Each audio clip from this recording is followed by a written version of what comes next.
we start this evening, may I request Mr. Ramdurai, Mr. Narendra Nair and Arnab Goswami to please come on the stage. Can we have a big round of applause for our guests for the evening?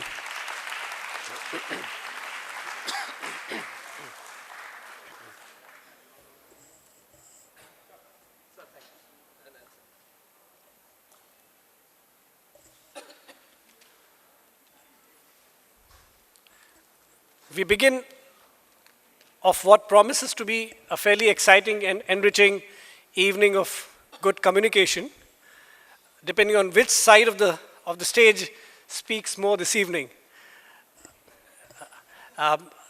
People on the stage, none of them need any introduction. Of course, not many of you may know the history of what this location, the rotunda of the Bombay Stock Exchange is. But I take this opportunity to welcome once again Mr. Ramdurai, Chairman of Bombay Stock Exchange, and our partners, Mr. Narendra Nair, Chairman of Bombay First,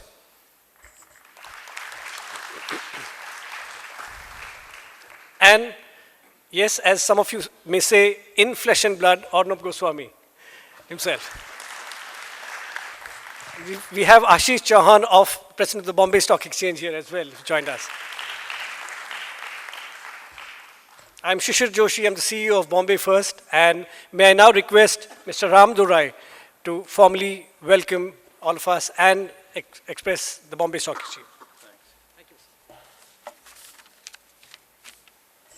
you. Good evening to everyone. Let me begin by welcoming all of you to an interesting discussion on how can the media contribute to the growth of Mumbai. I say interesting because of our chief guest today is Mr. Arnab Goswami, the angry young man of Indian television, the editor-in-chief of Times Now. Welcome, Arnab. Thank you. I also welcome Mr. Narendra Nair, Chairman Bombay First, and Mr. Shri Joshi, CEO Bombay First, Mrs. Ashish Chauhan, and members in the audience. Given TV's direct connect with people, I just got back from Brazil, I'm still on a jet lag. This is the time you feel most sleepy.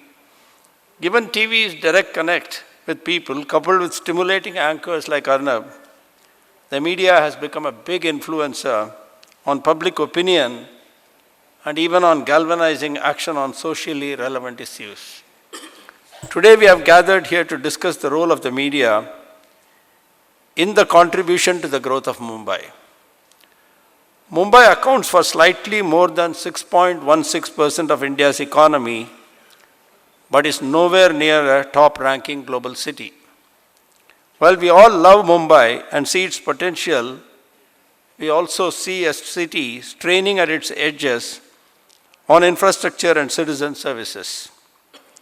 We are seated in this historic building of Bombay Stock Exchange, which in many ways symbolizes the spirit of Mumbai, a city of high energy, a city with a heart, a city that stands tall amongst the romanticized chaos of daily life.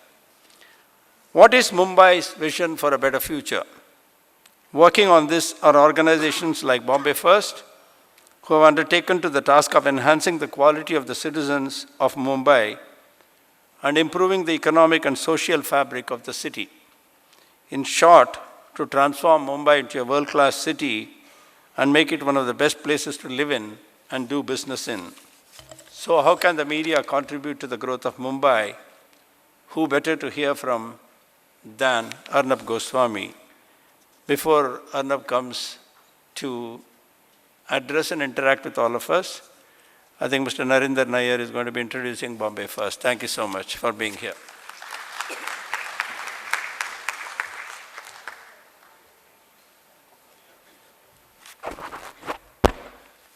Good evening, ladies and gentlemen, Mr. Ramdurai, my friends on the top table, ladies and gentlemen.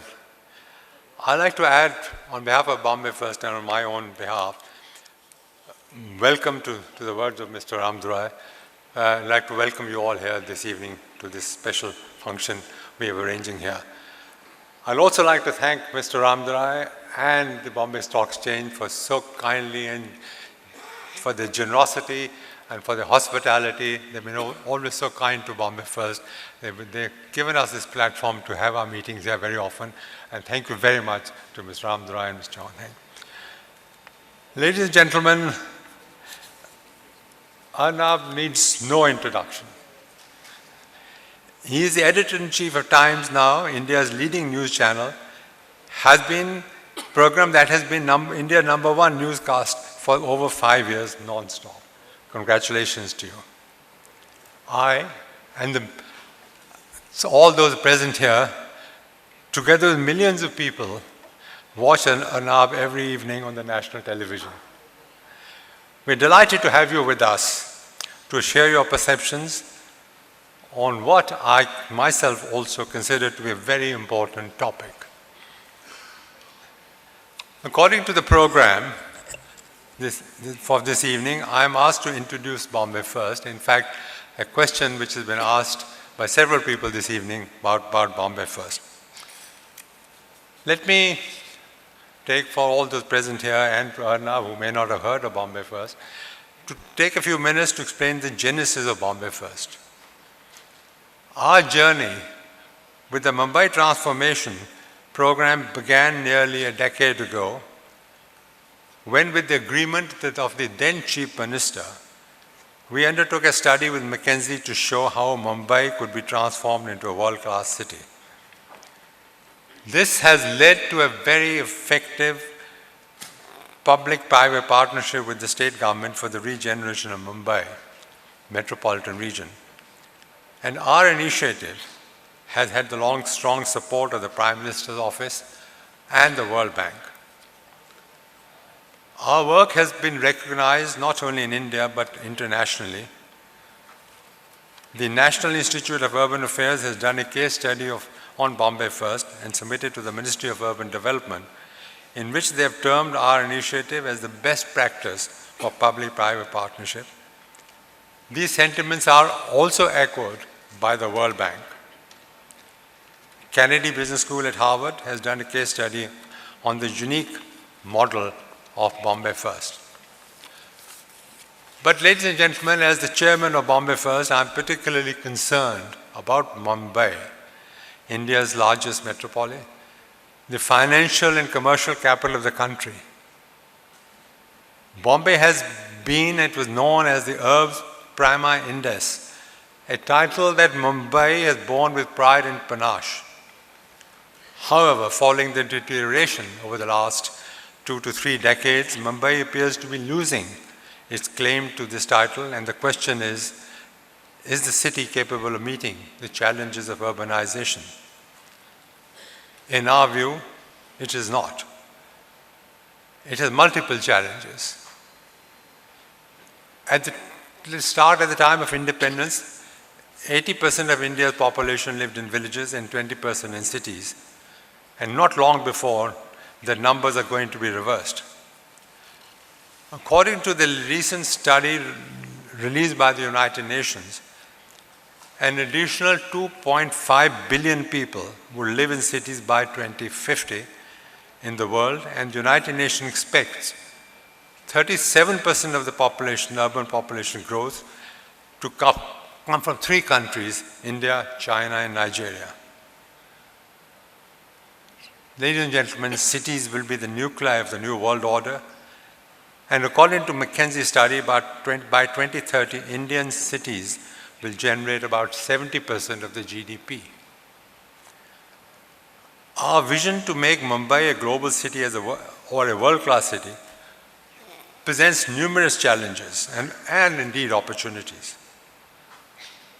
In my view, World City needs to have managed growth where infrastructure, housing, land development, and other city systems is there to support the development of the city so that it can be sustainable, affordable, environmentally and socially efficient. Regrettably, and I will say regrettably, this has not been happening in Mumbai, where as Mr. Ramadrai mentioned, infrastructure is crumbling, and 60% of the population lives in slums. While a lot has been done, there is still a lot that needs to be done. And I'm not going to be giving what needs to be done. I think we'll ask Arnab to tell us. In our view, cities need to have a long-term vision and a plan for development. Regrettably, there was no vision and no holistic plan for development in the city. And we in Bombay First strongly recommended and advocated the need to prepare for a 40-year vision plan for Mumbai metropolitan region. And now you will be pleased to hear our recommendation was accepted by the government. And this is the only city in India where now we have a plan where we want to be 40 years now from time. We looked at not only the island city, but the metropolitan region, because we believe island city cannot take all the population. So we have to open up the hinterland, we have to open up that. I'm not going to go into the details of that also, but our recommendation was accepted and an international consultant was appointed to do this study. We do believe, as Mr. Ramdra has also pointed out, the media can play a very significant role in mobilizing support of the citizens, changing the mindset of the people who matter. And I, and like all others here this evening, are looking forward to your views on how media can contribute to the development in Mumbai. We welcome you here, and now the floor is yours.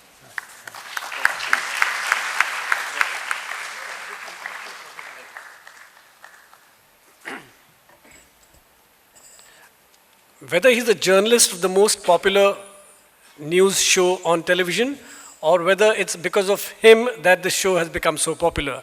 That could be another way of looking at it. Or as Mr. Ramdurai pointed out, the angry young man of Indian television. But there's much more to Arnab Goswami than what you see on TV. May I request Ashish Chauhan to please introduce the other side of Arnab Goswami as well.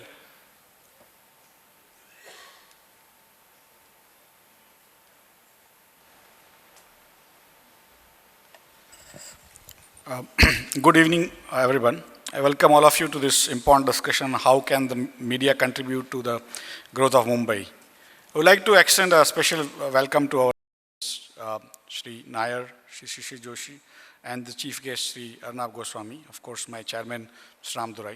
Ramdurai. Today's discussion is on the role played by the fourth estate in the growth of a city and how it is imperative and it's a step in the right direction. Currently, the Indian media industry plays a very important role in the education and development of the society at large, with almost 1 lakh newspapers, out of which 12,511 dailies, 214 million internet users, out of which 130 million are mobile internet users, as per the KPMG report, along with online portals, radio channels, and so on and so forth. They keep the citizens abreast with the latest happening across the globe, and also in India.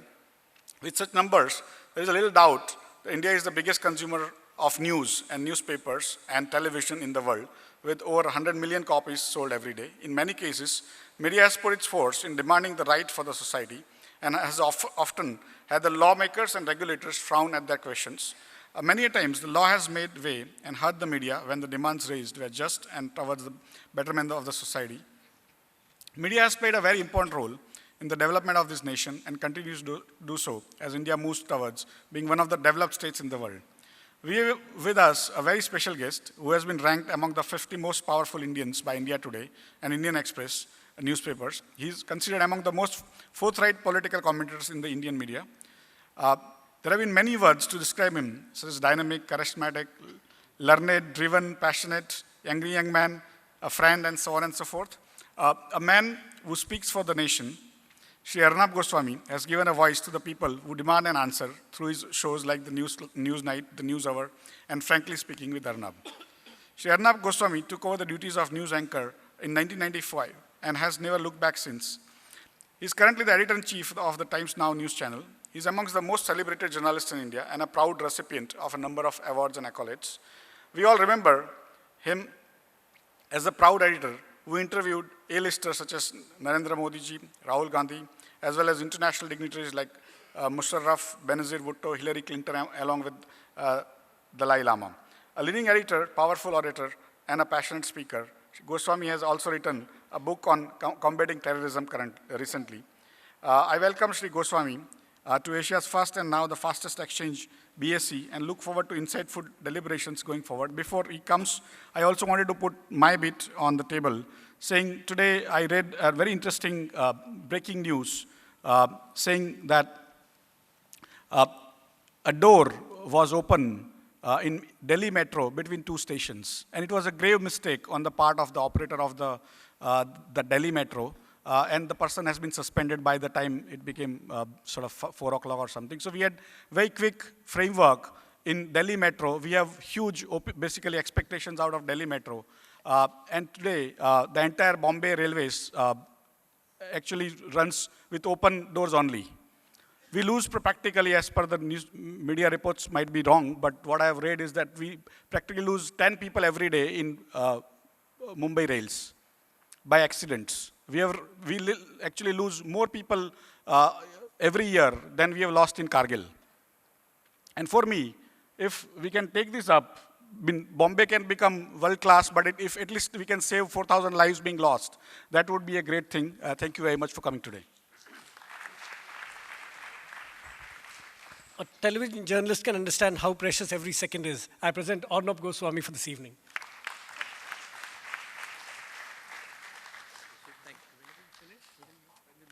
Yes, thank you. Shishir. Thank you for your warm words. Mr. Ramadorai, I don't know how young I am or angry I am. You put both together. Mr. Narendra Nair, I know about Bombay First, and that's one of the reasons I'm here, for the good work that you do. Ashish, I never use the word nation wants to know. So when you say that I speak for the nation, honestly, I never made that pretentious comment. It's been stuck with me. And in fact, I can share with you, Shishir, I don't know where you are, thank you for calling me today. I'm told there are spoofs and comedy shows now which run with the title Nation Wants to Know. Ashish, you're all businessmen here. I have now decided that I will now seek a royalty from those guys, as they're making a lot of money on my expense. Ladies and gentlemen, thank you very much for calling me. I am both touched and a little amused that you've called me, because I presume that after hearing me for 1.5 to 2 hours every night, on the longest 1 hour on Indian television, I presume that by the end of the week, you probably have had enough of me. The fact that it's a Thursday evening and on a working day when you're all very busy people that you've chosen to come here is flattering to me and tells me that my career is not over yet. So thank you very much. Now, I owe Mumbai everything, everything. I came to this city one month after I had taken a decision to quit journalism. In 2003, I was so utterly disillusioned with the way journalism was going on in Delhi, where I spent 9.5 years, that I had decided in 2003 that I will do anything but remain a journalist. I had decided to quit journalism in 2003. It was in those circumstances that the Bennett Coleman Group gave me the opportunity and said, launch a channel. And frankly, we had no idea at that time whether it would be a news channel or a business channel, who it would partner with, who it would have a joint venture with, what the channel would be. But it was at that point of time when just a few months back, I had been utterly disillusioned with journalism, that one day I landed in Delhi, and from Delhi to Mumbai, and I had never been to Mumbai or spent more than one night in Mumbai before that. And I cannot tell you that the first day when I was at the Times of India guest house, I said, let me have a feel of this city, 2004. And I went out to the Marine Drive, and it was raining, it was wonderful, and I just walked around.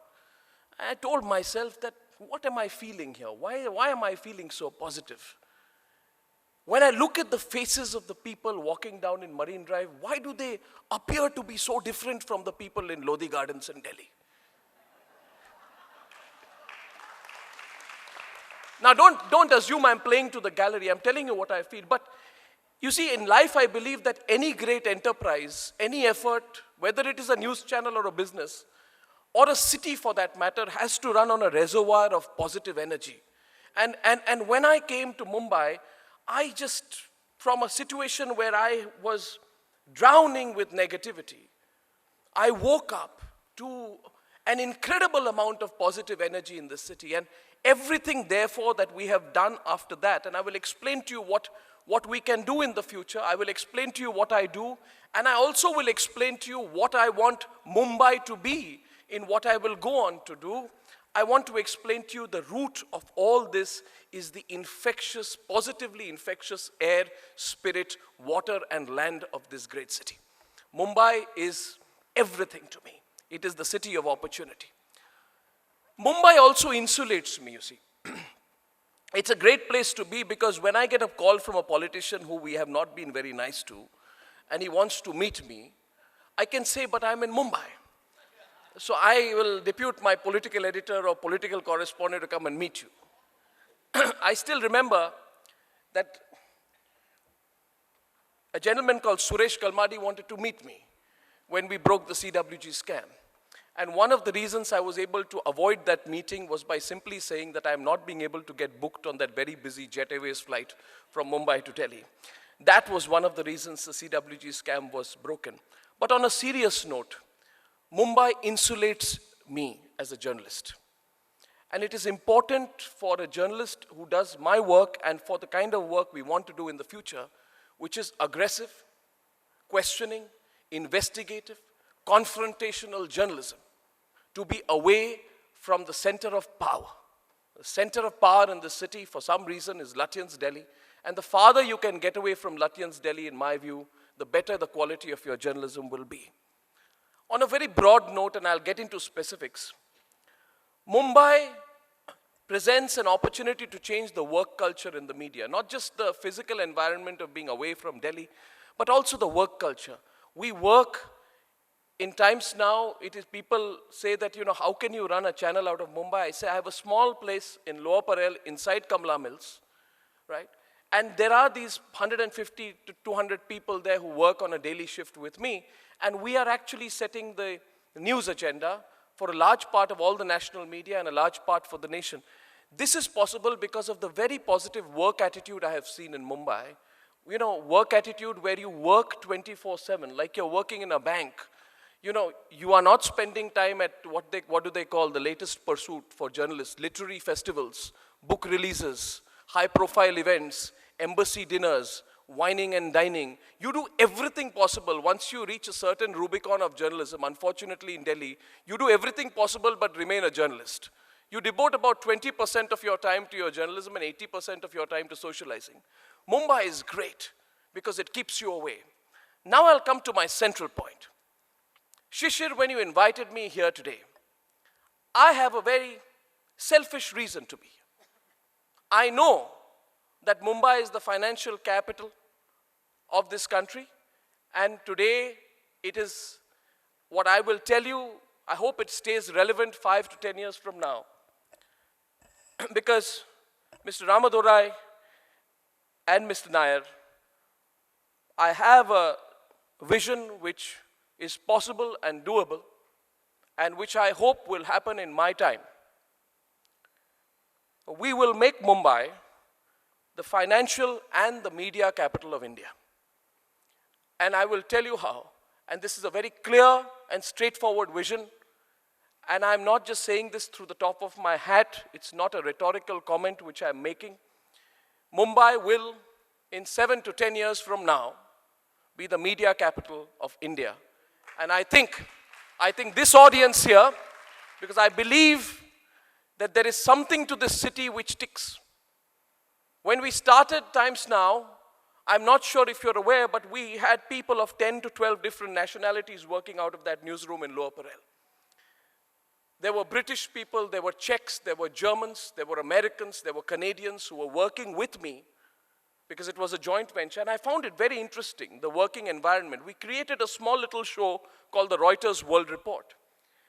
And I had these American and British and German and Czech journalists working with me in my newsroom, conversing in Hindi, even shouting and abusing at each other in Hindi, and ensuring that you can create from this city a multicultural, multilinguistic environment which produces news at a very professional level. There is no city in India where this experiment has been done. In fact, I can share with you there is no city in the world, apart from the newsrooms of maybe the BBC and the CNN, which too may be very British or American in their focus, where there has been an experiment to create a multicultural, multi-ethnic, multinationality environment working in a television newsroom. It has happened between 2004 and 2007 only in Mumbai. So one of my interests in coming here is to just share this with you, and we can talk about it later, on how we will make Mumbai the media capital of not just the country, but potentially the digital and television media capital of the world. I believe if you want to do it, you can get there to doing it. And there is no country where this can happen but in India, and there is no place in India apart from Mumbai where this is waiting to happen. Now let me get into specifics. The media we do, I don't know if you watch my show and if you watch the channel, I just want you to close your eyes and ask yourself today, let's go back 9 years, okay? Let's go back, say, 6 years. Why 9 years? Let's go back 6 years. Let us ask ourselves that this habit-forming news hour or Times Now or the kind of journalism that has been done today, how different is it from what we used to experience 7 years back? That's all. Just ask you. I would tell you, sometimes I close my eyes, and recently on that channel called NDTV Profit, they were doing reruns of old programs on NDTV. And I was with NDTV, and I have tremendous personal regard for Prannoy Roy. Tremendous personal regard for Dr. Prannoy Roy. But I watched some of those programs that were being shown on NDTV Profit. They were old reruns of a program called 24 Hours, where a correspondent would go behind a politician and spend 24 hours with that person before an election, do piece to cameras and report on that story. I looked at that, and then I just switched on and I turned on to Times Now, and I said, how much has changed? Now, whether it has changed for the better or the worse is a subjective thing, we'll talk about it. But the fact is that it has changed. And what is it that has changed? What has changed is, instead of being their voice, we have made media, the most high-impact part of media, which is television media, we have made it your voice. We are trying very hard to go into your thoughts, ask the questions which are in your mind, de-intellectualize news stories, bring them closer to you, and speak in your language. Now let me take you back to the first time I actually experienced this form of media. I remember 26/11. On 26/11, about 9:30, when I was told that there are shots and this incident has happened, and I didn't take it seriously because the sources were not news sources. But anyway, half an hour later, I went into the studio, and I was inside for 4 days, and some of you may have watched and experienced our coverage at that time.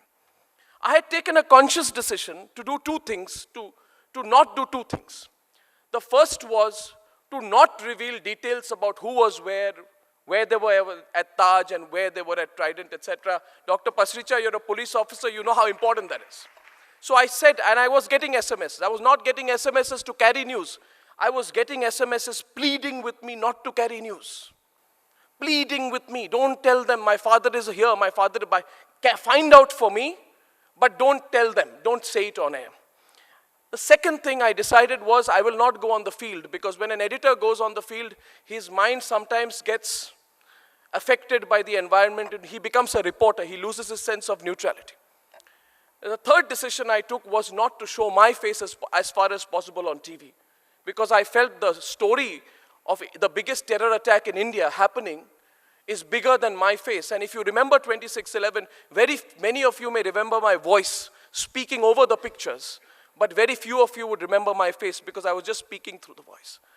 Now I'll tell you the other part. So 3 to 3.5 days, non-stop we covered. I slept for about 1 hour, 2 hours. I lived on coffee, and sometimes when it happens, and I spoke about it in another event last weekend, you know, when we are in front of the television, a lot of people watch you, and a lot of people want to also abuse you. They just want to rant at you. It's like the internet, where there's a lot of negative emotion always spilling over. And I remember that after 3.5 days of coverage, when I came out and I got a viewer's call, calling on the newsroom, I picked up the phone and the person just abused me for 5 minutes. For no reason. Just abused me, abused the media, irrespective of whether right or wrong we had done, abused us.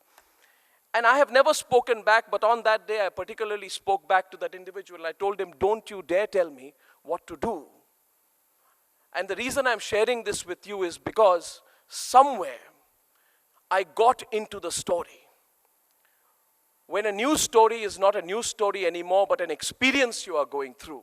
I don't know if I'm communicating this to you, but 3.5 days, when you are constantly watching on 8, you are sitting in an empty room, and you've got 8 TV screens with 8 TV feeds coming over it, and your producer is constantly telling you, describe, describe, describe.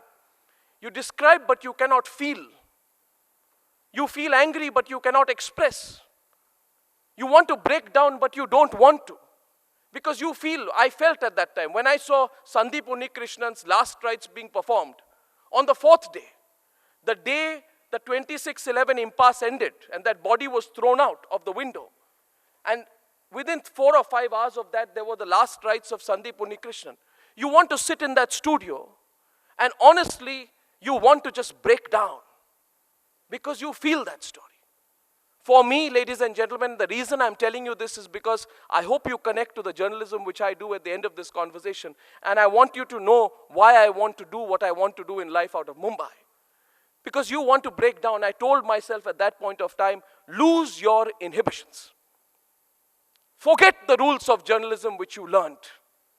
15 years back, in another situation, I was told when I entered a TV organization, I was told, never express your opinion.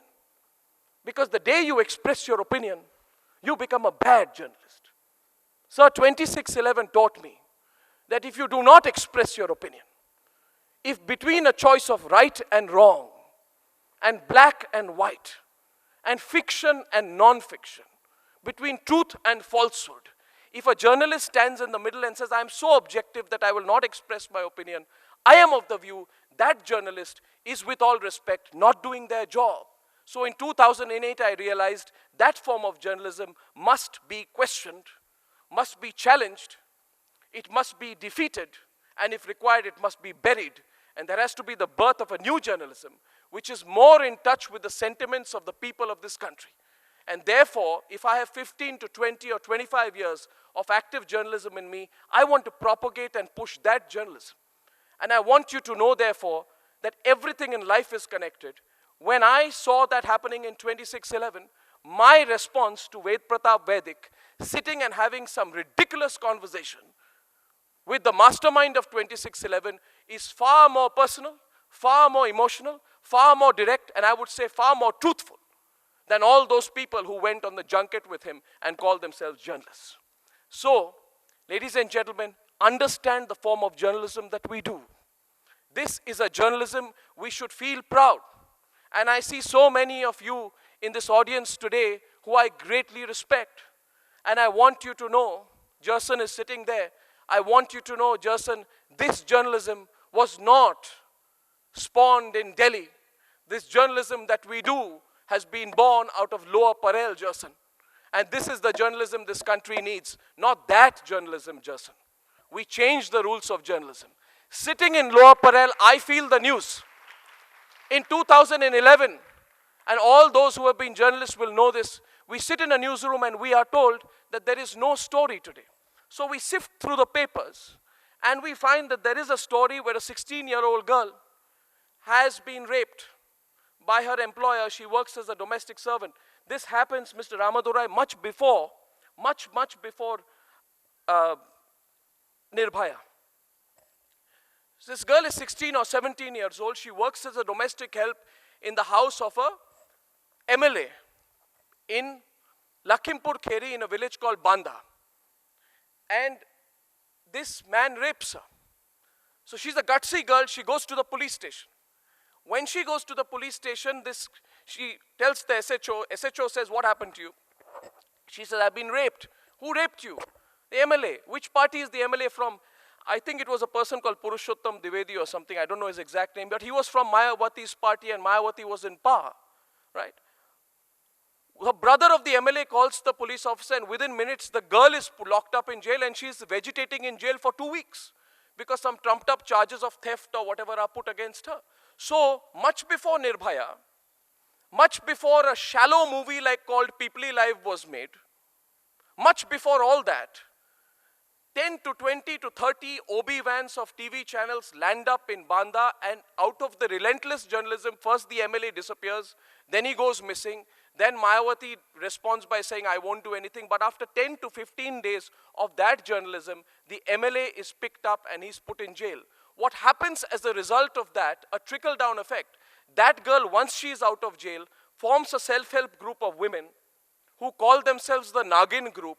They dress up in black and they go to another village to help another rape victim. This is a 17-year-old girl who feels so empowered that the media was on her side, helped her fight an MLA, that she forms a group and goes and helps someone else. This, ladies and gentlemen, we talk about trickle-down development. In my view, this is absolutely true trickle-down social impact in our country. This is the journalism that we want to spawn in this country. Now, if I reduce the story of Banda to the inside pages, page 11 of a newspaper, or if I reduce it to a small mention, and if I do not do a debate on it, and I spend 1 minute on the channel on it, trust me, the system is so unjust, it is so unfair, that far from getting justice, that woman would have genuinely been languishing, and many other rape victims would have never dared to speak up. This is the journalism that we have spawned out of a studio in Lower Parel. This is the journalism which I want to grow. This is the journalism which, if it has to grow in the great city of Mumbai and nowhere else. Please understand what we do. When we do this in 2010, a set of papers come to my hand in which it is revealed that there is some kind of a lacuna of 250,000 pounds in the audit related to Her Majesty's Treasury Department into the organizing committee of the Commonwealth Games. Now I want to share a little secret with you. We had no idea about this 2G scam, CWG scam. But you make a assessment that if people are there in London and have 500,000 pounds to spend, and they end up making some 250,000 pounds on a margin of 50% as a corrupt practice, if the same bunch of individuals is given 100,000 crores to spend on the Commonwealth Games, you presume they would make 50% of it, which is 50,000 crore rupees. Did we have the papers on the CWG scam? We did not. Did Mr. Suresh Kalmadi help us break the CWG scam? He did. When we broke that story of the 250,000 pound auditing mishap, or whatever it was, the gap, Mr. Suresh Kalmadi next day in Delhi did a huge press conference, if you remember, where he said, this is wrong, I will expose these people, I will file cases on them.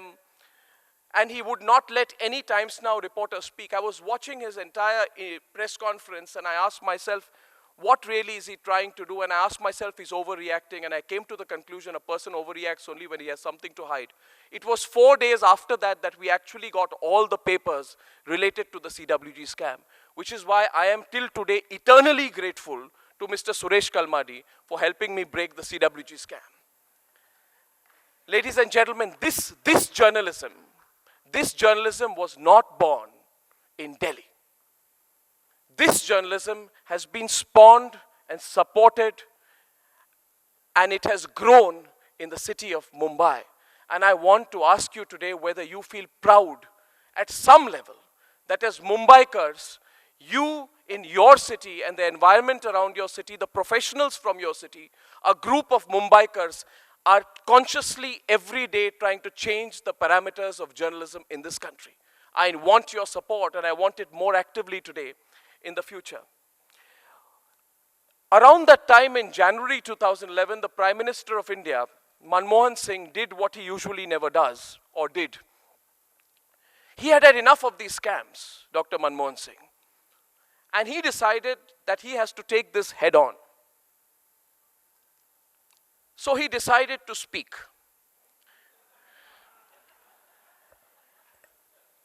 And he had had enough of us, so he said, I am going to do a live press conference. This live press conference was organized at the Prime Minister's residence. It was one of my first times in the PM's residence. I'll cut the long story short. There were 14 editors asking questions to the Prime Minister.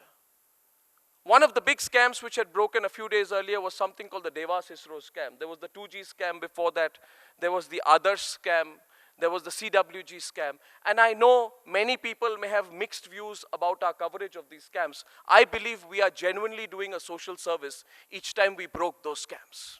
And I hope that the media in this country will have the courage that if these scams were to come up again, we should come on the front foot, irrespective of who likes it or not, and question any government or any individual or any politician or any bureaucrat in power. Nevertheless, I was person number 13 who came to ask for the questions.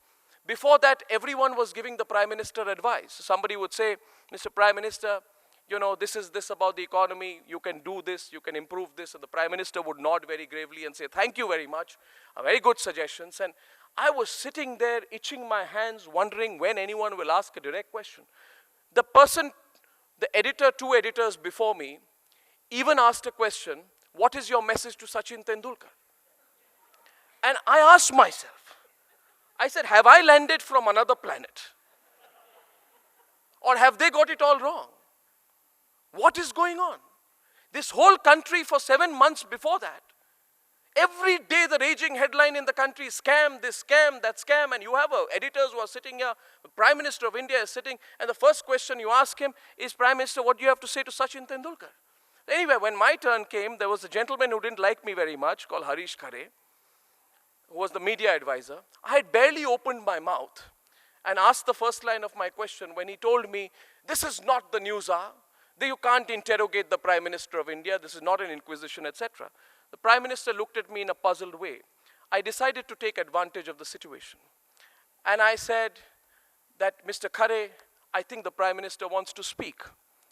The Prime Minister, therefore, having been challenged in that situation, and I hope I'm not being impolite, but I can't censor myself, and Shri, since you called me, you ran the risk of this. The Prime Minister took up my challenge. And he picked up a piece of paper. There were 4 pieces of paper with a written answer on the Devas ISRO scam. It was that question where I asked the Prime Minister that whatever the compromise may be, because he kept talking about alliance politics holding him back. And I said, but you cannot compromise with corruption. Now, ladies and gentlemen, in my view, that was the most fundamental thing to ask the Prime Minister of India. I have seen in the United Kingdom, when that entire scam about the Rupert Murdoch, that whole News of the World affair happened, the Prime Minister of India was standing, the Prime Minister of the United Kingdom is there, and a journalist asked him, why don't you just admit that you messed up? In fact, he didn't even use the word messed up. He used a more ruder word. But that's how journalists speak to the Prime Minister. In our country, for some strange inhibition, we have made the media some part of a cozy club, a cozy relationship with the establishment, where you are with the establishment, for the establishment, and by the establishment. And when the greatest pursuit is not giving the truth to your audiences, or the truth to your viewers, or the truth to the readers, but simply becoming part of the establishment. I believe that while it is not the job of the media to constantly fight with the establishment, it is the job of the media to have an adversarial relationship with that establishment. And I feel that adversarial relationship has not happened.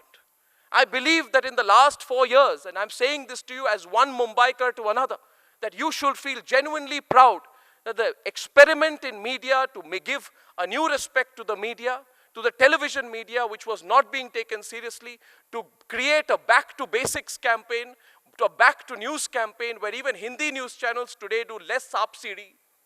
There are a few people who do sansani at night, but less saap sidi. But you are doing serious news, where people are watching serious news. And trust me, I don't interview film stars on the news hour.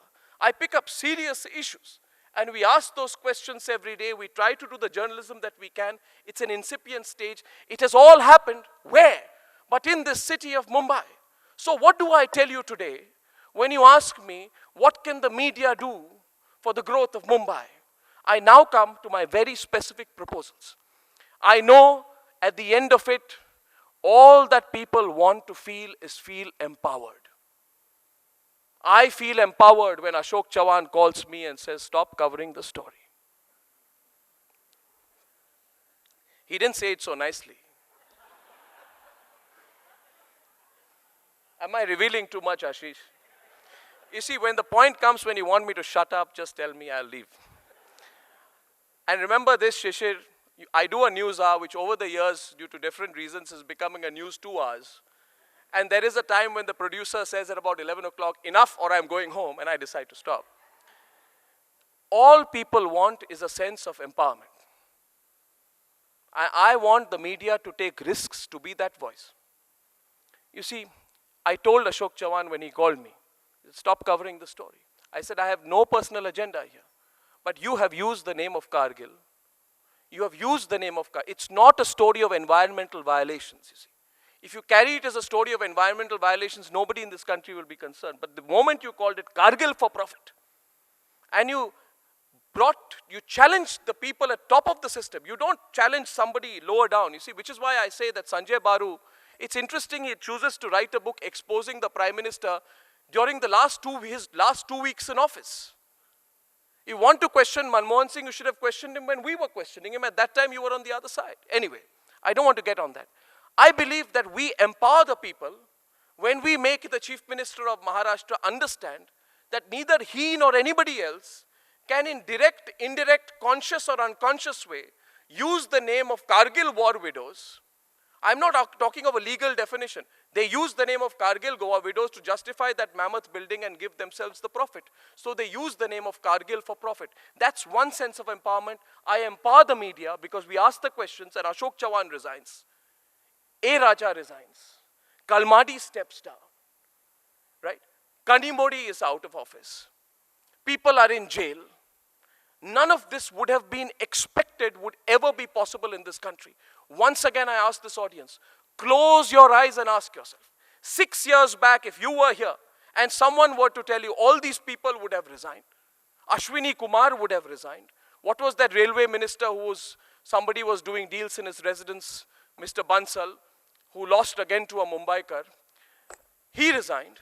Would anybody believe that people would have been made accountable like this? They wouldn't have.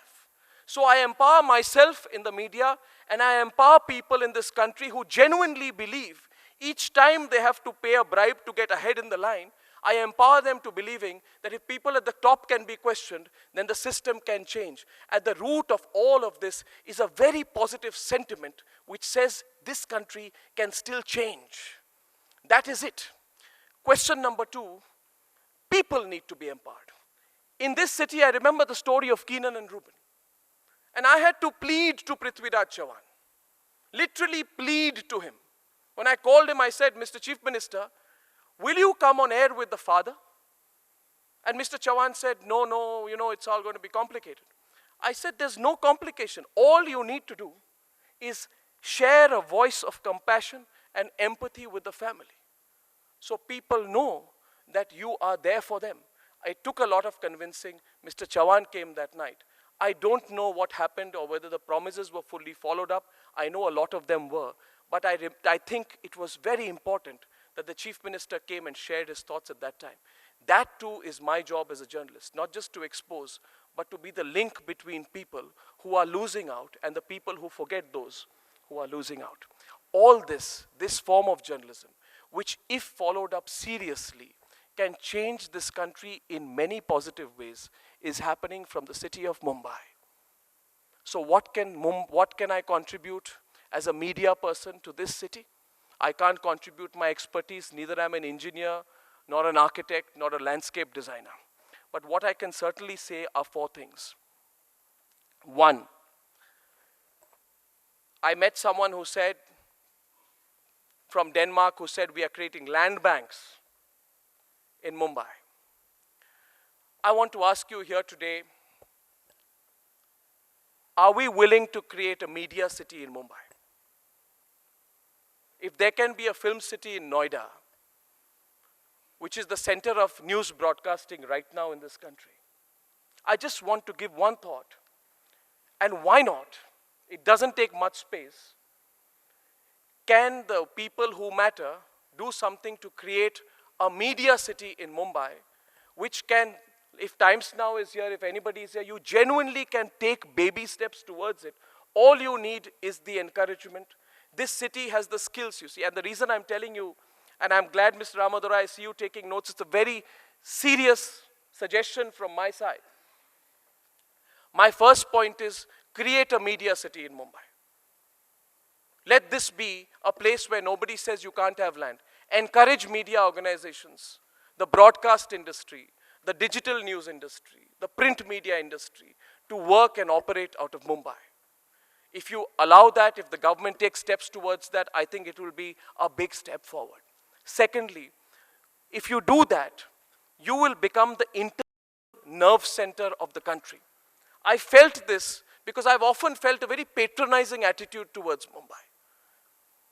I saw this after 26/11, when people came out on the streets and people in Mumbai were asking questions about terrorism, the country's security policy, etc. It was all dismissed as some kind of socialite candlelight march. I saw in that tussle a sense that the people of Mumbai should contribute as the financial capital of India, but not have a stake in the intellectual debate of this country. I think the time has come to change that. By making Mumbai the media capital of the country, you can make a huge difference in that. Point number 2 is a very, very specific suggestion. I'd like to say this, that the digital media is the future of the media in India and globally. Sir, I can tell you, having interacted with media professionals, all the professionals in digital media and in news, in television, the technical and editorial and content people would love to work out of a city like Mumbai. This city is somewhere not opening up those opportunities. Sir, remember this. Kolkata was once considered to be the media capital of India. It lost that space somewhere, and it has never been able to regain it. That place has now gone to Noida. I would like to see a shift from Noida to Mumbai, where Mumbai becomes the media capital of the country. The third point, and I always say this wherever I go, is the big dream. I share this with you. You think it is possible because I think it is. That in the next 5 or 6 years, before the turn of this decade, broadcasting industries and a channel and a global news enterprise will be born out of this country, so big, so powerful, so editorially competent, so aware, so connected. It doesn't take time to build those organizations. I believe the next big global media organizations of the world will be born out of India, out of Mumbai, and will give the BBC, the CNN, the Al Jazeeras of the world a solid run for their money. I am predicting that this will happen very, very soon. I know this country understands English. We are brilliant in technology. Our costs are far more efficient. We produce well. The television we do and the news we cover, trust me, I go and watch global channels. For all we say about our country, we are more vibrant as a news and television media than anywhere in the world. Don't you think it is time to give the BBC and CNN a run for their money? Why should the global thinking enterprise be run out of London and Atlanta? Why should it not be run out of Mumbai and Bangalore? I see that happen. And therefore, my third suggestion is this, and I'm closing with this. And I remind you of the 3 points I've made.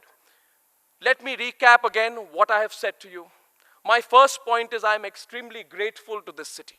If this city has helped me build my career and build a channel, it is waiting passionately for many more people like me, maybe 10 years younger, to do it all over again. Will this city encourage those people? Secondly, and this goes out to all the journalists out there, we have changed the rules of journalism in this city. Can this city now change the game of journalism at a global level? Will this city now see a new media city grow up and a global channel and a global digital news enterprise spawn? I think it is just around the corner, ladies and gentlemen. For your support, for your love, for your affection, and for your viewership, though sometimes I must say this, that I ask someone, why do you watch me? A person looks at me in a puzzled way. I say that you can be frank with me. Is it for news or for entertainment? Younger people who are frank, they say it's a bit of both. I say I don't mind as long as you watch me. I'm very grateful for you for watching me and for supporting me. If you feel at any point of time that I have done anything to ruin my credibility and your faith in me, call me and tell me to stop. But till then, please support me. I have a group of 21, 22, 23-year-old journalists. Please come and visit our small little studio. It's a small place in Lower Parel. I feel so proud of it, you know. And my news editor is 27 years old. My senior editor is 29 years old. I said, you are the youngest senior editor in India. These young people are working very hard, and they are very, very, very passionate, and they are scrupulously honest people. They don't take a safety pin. You will never see a Times Now person accept a free pass or a gift somewhere. We don't talk about great journalism, but we're actually practicing it. I want you to own that journalism. It is for you. So please support it, and please hope that when you call me 5 years from now, a little bit of the dream that I have shared with you becomes a reality. Thank you very, very much. Thank you.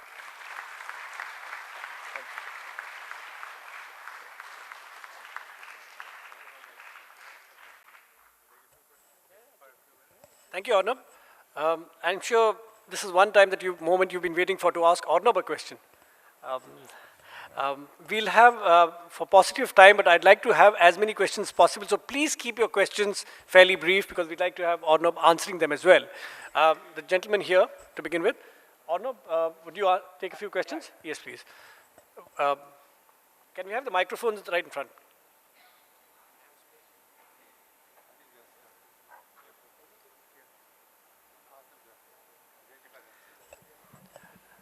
Please identify yourself as well, and please keep the questions brief. Thank you. Good evening, sir. Good evening. Would you like me to come up there? Good evening, Arnab. I have gathered all my strength to get up and ask and talk to you this evening. You would remember that I'm one of the survivor and one of the hostage of 26/11. I had honor of being at the studio you spoke of. I had goosebumps while you spoke for 10, 12 minutes on 26/11. I personally feel, as one of the hostage and survivor, that Mumbai has to do much more than what has done in the last 6 years. I appeal on this forum today, and I'm sure you are the right man to talk about it, take it forward, is that we need to really, all the government agencies, center and state, whatever they have done till now is insufficient, and I won't be surprised in very near future if such an incident takes place, which I hope not. But I thought I'll raise this point, and I gather this. I thank you. I almost, at this forum, thank you that you were kind enough to give me a book signed by you on terrorism that you wrote. Thank you, ladies and gentlemen. Thank you, sir. I completely agree with you. It's something which brings back things to my mind. You see, sir, I'll tell you, we in the media also do anniversary journalism. We remember 26/11 once every year. I told ourselves we should never forget that. But now that you have told me this, I'll take this into my own mind and find a way. You know, in this country, till you shock people, nothing happens. You need to do shock journalism. And what you've told me is a good suggestion. And before this anniversary of 26/11, I think we will shock the system a little about how weak the security is, not just in Mumbai, but also in other metros.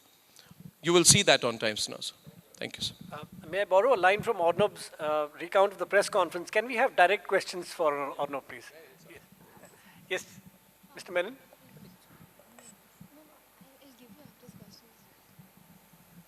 The topic today is how can the media contribute to the growth of Mumbai? Now, all the inefficiencies and drawbacks we see in Mumbai are directly attributable in large measure to the municipal corporation. Are you likely to focus on the corruption in the corporation so that some degree of improvement can then be expected? Sir, thank you for making that point.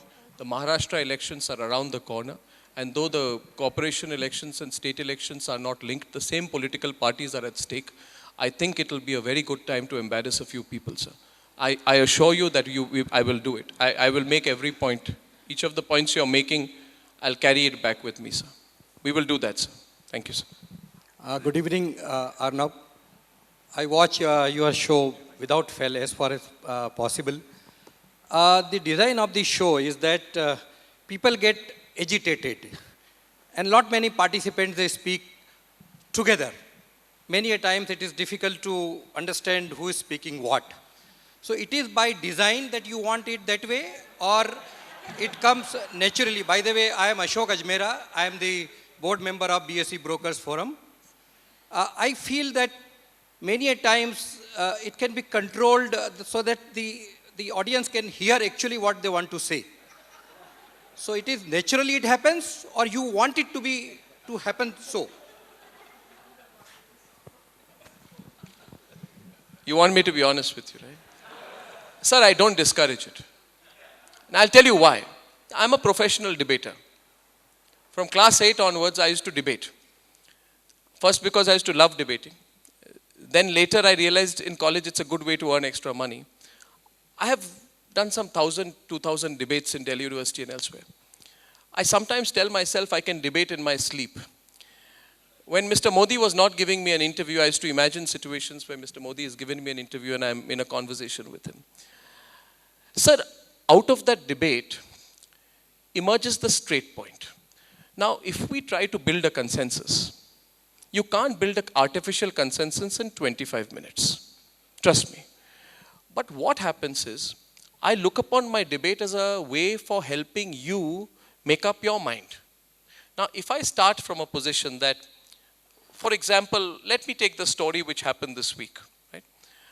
I can say that Mr. Vedic should not have met Hafiz Saeed. Can we please move on? Right? But I can extend that. And I can also ask that there were 13 people who went on that trip. It was sponsored by an institute which has 2 or 3 former ISI directors. One of the ISI directors organized the parliament attack. One of the ISI directors started the terrorism in Kashmir in 1989-1990, and all of you who know how bad 1989-90 was. So yesterday I asked Sudhindra Kulkarni, you didn't know that these people were board members of the institute? He said, I didn't know. I said, how did you not know? He says, I didn't know. Now I can take that and say, okay, you didn't know, let's move on.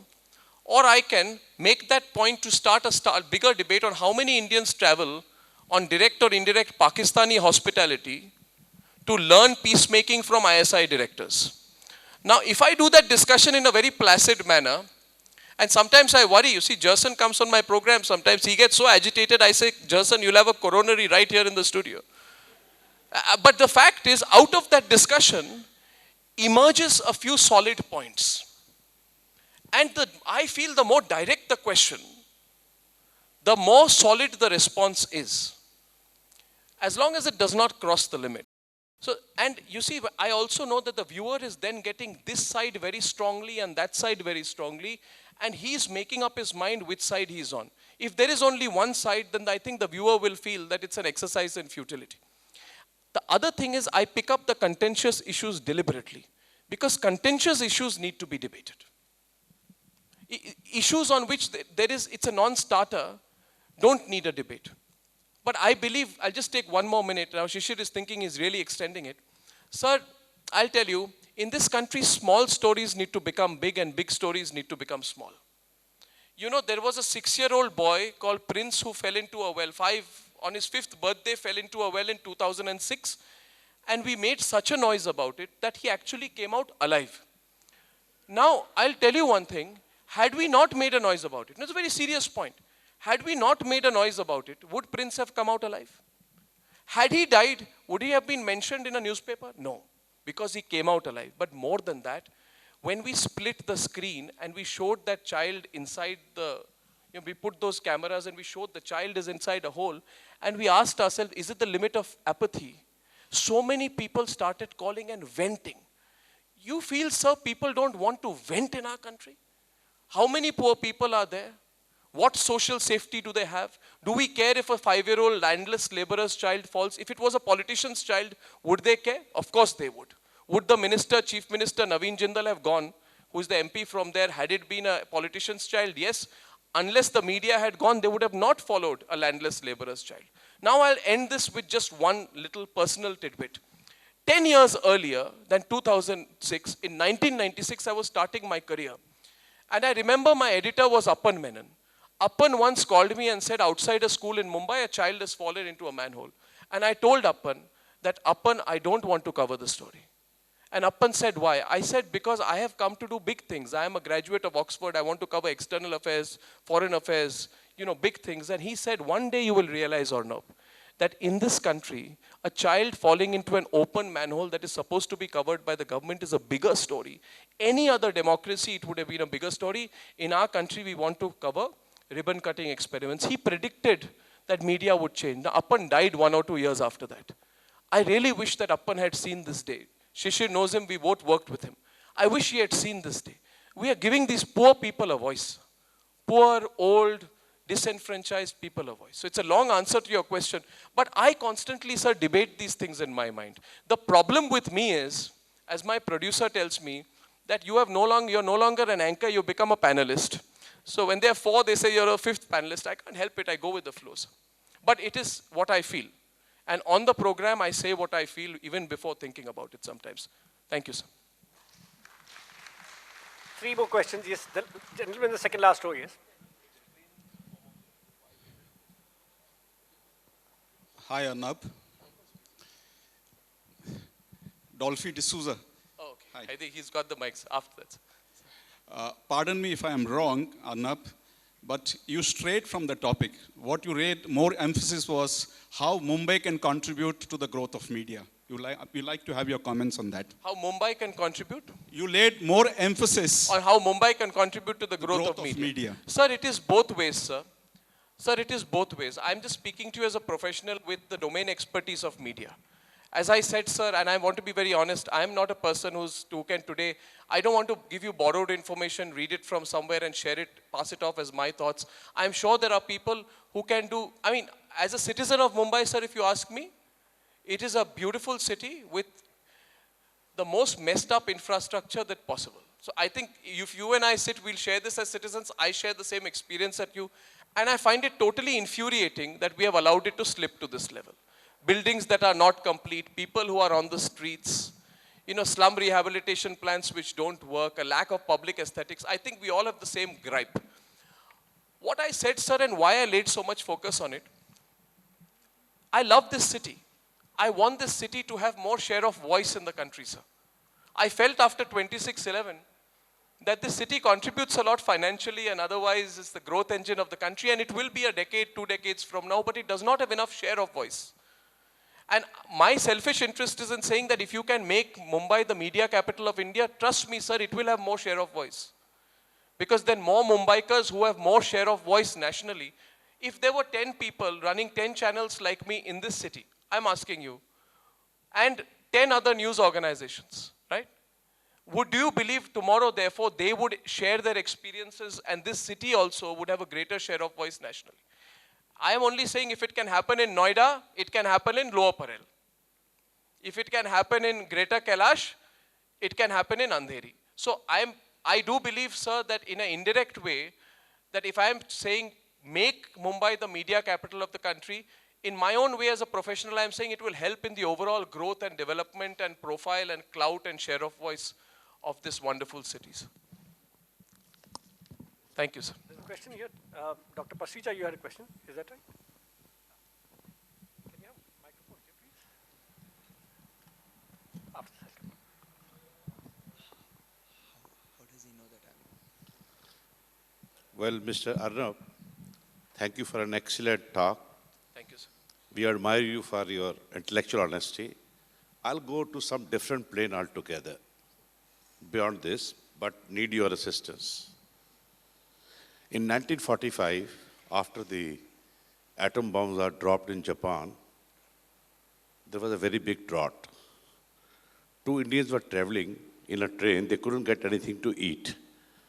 So they were sulking, and one young boy of Japan was listening to their conversation, got down at Nagoya, and came back with some eatables, offered to the Indians. Would like to buy it. He said, very expensive. How many yens? The boy told, when you go back to India, do not tell anyone that nothing was available in Japan. One. Second, in 86, when I went to Tokyo, I bought a watch. When the salesmen were packing, I just, I had the urge. I said, with a guarantee card. The boy said, the entire country is a guarantee. Can you take a lead in building that kind of national character? Individually, we may be very good, but as a nation, we fall short of. You have exposed many things. How do we inculcate that sense of discipline and national character amongst the Indian youth? That's my request. Sir, in your own way, you have made a very profound point. So when this whole scam period was happening, I'll share one experience with you. One of my reporters did a story on a person who had taken a 50 rupee bribe. And the case went on for 8 years, and he was put in jail for 10 years after that. So the man spent 10 years in jail for a 50 rupee bribe. And this was at a time when we were trying to ensure that A. Raja, Kanimori and all, some justice happens to them. It appears to me that this country has a very chalta hai attitude towards these things. Somewhere, I don't know, I am much less experienced than you, but I believe that a large swathe of this country has almost reconciled itself to these things. Right, sir? I feel that, sir. I want you to come to my studio, Dr. Pasricha, one of the day when we opened up the phone lines on subjects. The way people want to share and speak, sir. Now you are talking about the business of character building. I am very happy to share with you that a large section of our viewership is from people who are under the age of 25. I have 9, 10, 11-year-olds who are beginning to watch news now, sir. We are investing in them. But again, I will take it up as something that you've shared with me. Because we've done top-down exposés. Now is the time for character building. I don't trust the politicians to do it. The media will have to play a role. Fortunately or unfortunately, we don't even have an opposition party left in this country. There's no congressman here, I hope. Even if there is, it's okay. But in fact, Milind will agree with me, I know. So we'll take on that role, sir. And I'm taking this suggestion very positively. Without overestimating our own ability, we'll try to do that, sir. Thank you, sir. The lady in the second last row. Yeah, after this.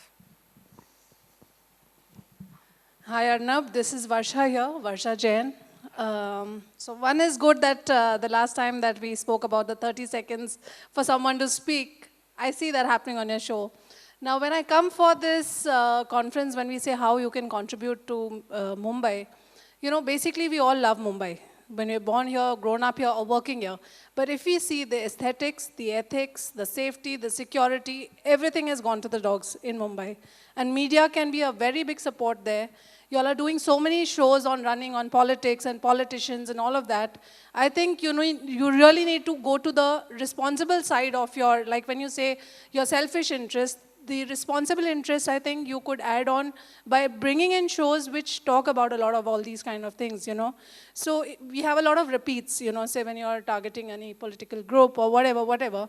If you could have some more shows, or probably, I don't know, how do you diversify, whether you have some Mumbai-centric, channel or something like that, but something which does address, a lot of these kind of things. There's so many illegal encroachments, no footpaths. Yeah. I just crossed the Marine Drive while coming here.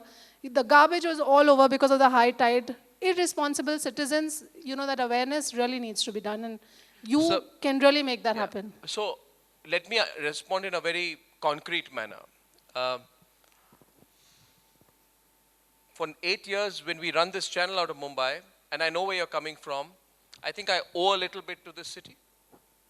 And what I will do now is I'm making a very concrete proposal to Mumbai First. I'm saying I request Mumbai First to give me 3 or 4 of the specific things. See, a channel can't do everything. But what I am making a formal proposal today is that if Shishir, and Narendraji give me 3 or 4 concrete issues which in their view are the mass interest subjects, I will add our channel's clout to it. And Shishir, Narendraji, we become your voice, and over the next 2 to 3 months, we do the same form of campaign journalism that we have done on national issues. We'll do that campaign journalism on Mumbai issues, and we'll push the envelope, okay? We'll do it together, and it will be my small but very specific contribution, and what I'll do is I will push it personally with the authorities, whether it is the municipal corporation or, the state government. And we can collaborate towards that, and you help us identify the issues, and we go very hard with it. It will be a form of citizen journalism which will involve you, and we'll make that change in 2 to 3 months. So it's a promise that I'm making today, and we'll do it immediately. We'll start talking if it is something sensitive. Thank you, sir. Let me respond to that quickly. Thank you very much for that offer. In fact, I meant to mention this to you. I thought, let's see how the discussions go. 2 or 3 things. Let's look at what's happening in the city today. Water, milty. No rains in the last few weeks. We're going to have 20%, 50% water cut. What has been the city doing for the last 10 years? 20 years. 10 years ago, I was talking to the municipal commissioner. I said, why are you not controlling the construction activity? Why are you not going to? He said, Mr. Nair, by 2009, I'll have surplus water available. 2009, we had a problem. Again, water. The chief minister said, we've got a problem. We want to see what we can do. I said, use the new technologies. Look at what Singapore has done. Singapore become self-sufficient. He went to see Singapore on this desalination and all that. Came back with big ideas. 2010, we had a good monsoon. Everything is forgotten. Why are we not doing? I see that in the last 2, 3, 4 weeks, media is absolutely quiet. Why is the BMC not being questioned on the water? What are they doing? Why don't they have a plan? Why don't they have a proper plan, a time-bound program? Similarly on roads, look at the state of the roads. Nowhere in the world do you have roads like this. You cannot, become monsoons, rains, but everywhere they have rain. So why don't the media, day after day, you should do that? That's opening up this thing. But equally well, you can sensitize people, make people aware that water is a thing, save water. Look at I remember in 2000, in 1975, 78, 80s, Singapore having a problem.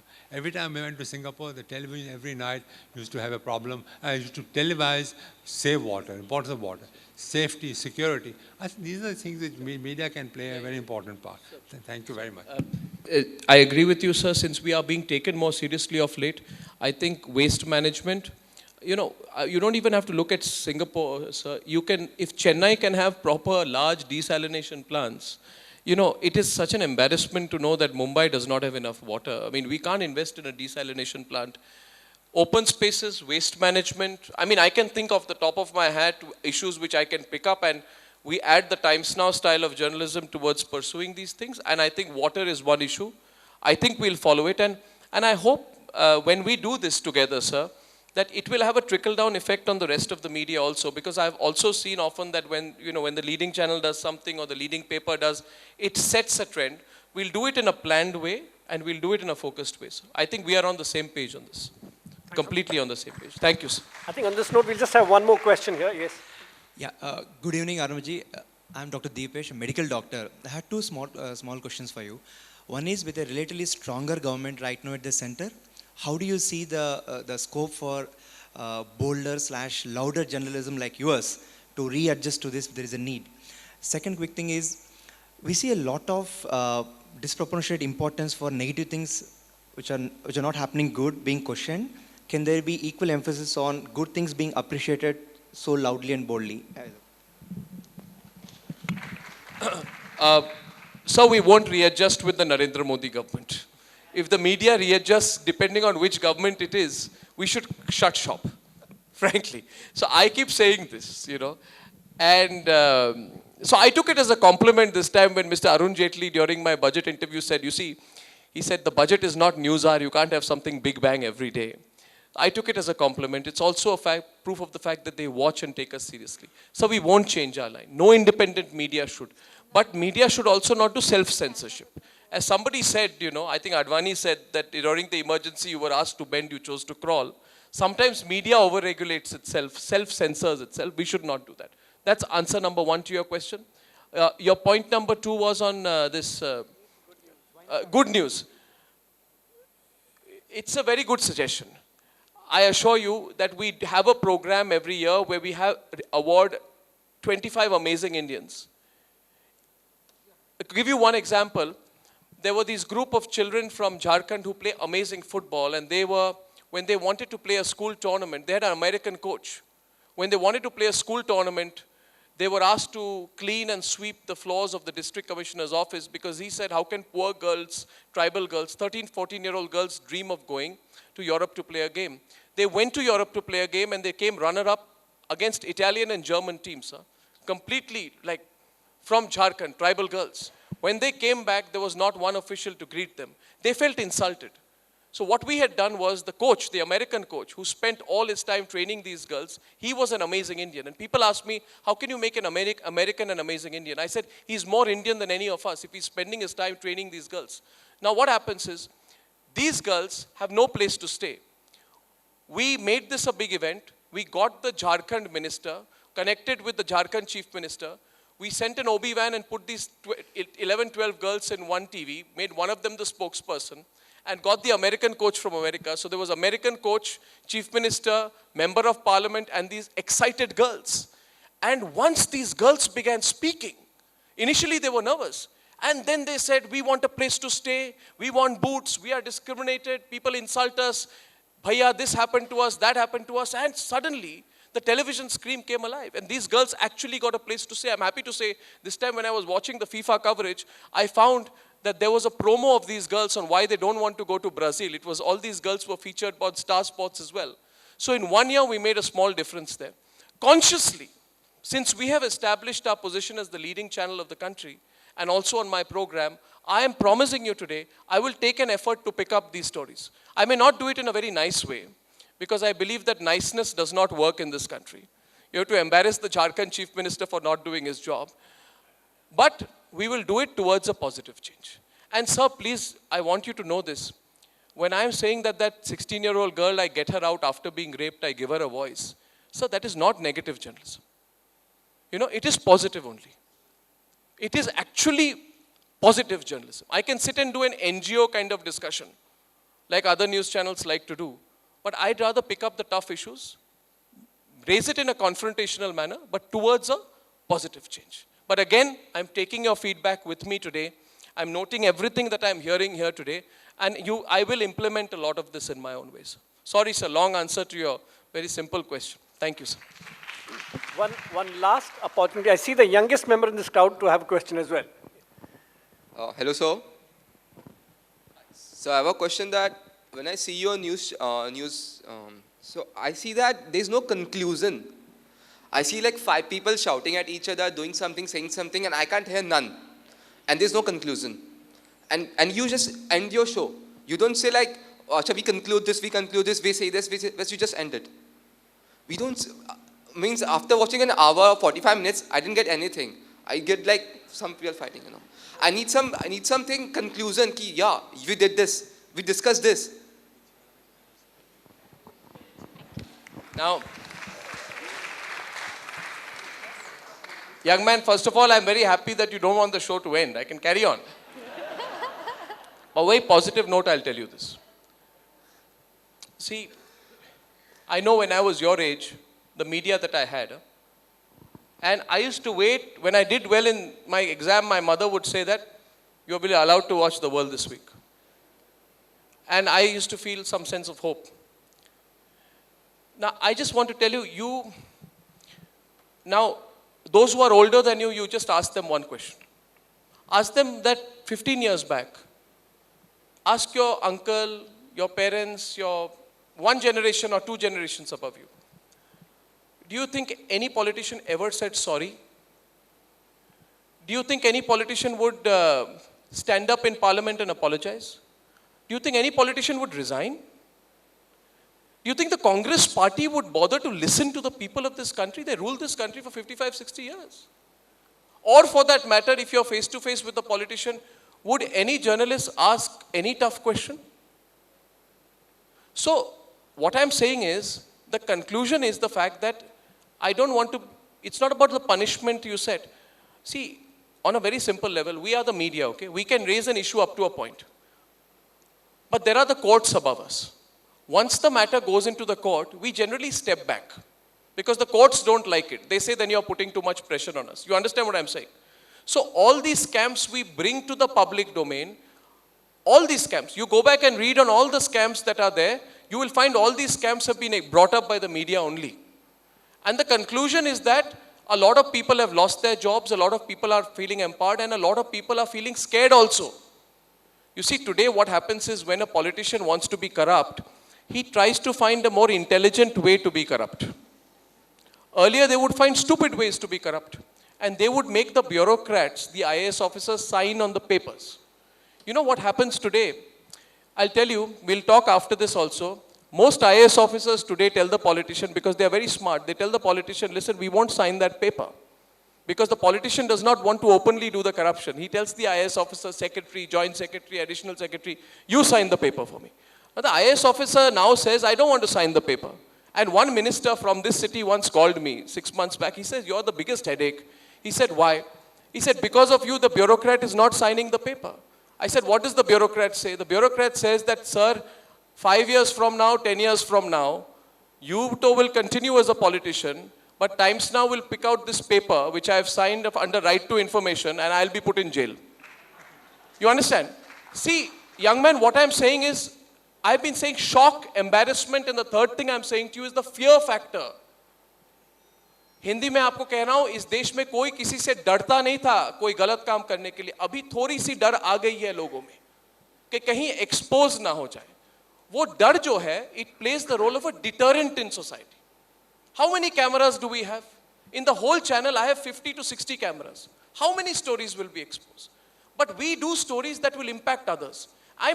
Believe me, if we do this, know what we are doing, when you, 10 years from now, when you are older, you will come back and say, we built a better country together. I'm not doing it for my generation, right? I am doing it for your generation, and we can all do this together. So don't lose hope. You keep watching those fights, okay? But ask yourself, what is the bigger purpose he has to those fights? There is a bigger purpose, trust me. Okay? Thank you. Somewhere, if you want to watch those fights in the evening, we need to call it end now. So I think Arnab has promised that some of you, you may get to talk to him as he steps out as well. So we call an end to the question and answers here right now. I take this quick opportunity to thank everyone here. A big thank you to the Bombay Stock Exchange, of course. The entire team of Bombay Stock Exchange has been a great support for us throughout. And of course, take this opportunity to thank my colleagues at Bombay First, Raylene and Ashwini and Madhukar, who've been a great help all along. Needless to say, there are two words that I'd like to say to Arnab. One of those rare moments that I'm on the Arnab show, and it's not Arnab, but somebody else who has the last word. Arnab, thank you, and thank you very much for being here. And thank you for the promises that you've made to Bombay First, and we are going to work together on this. Thank you very much.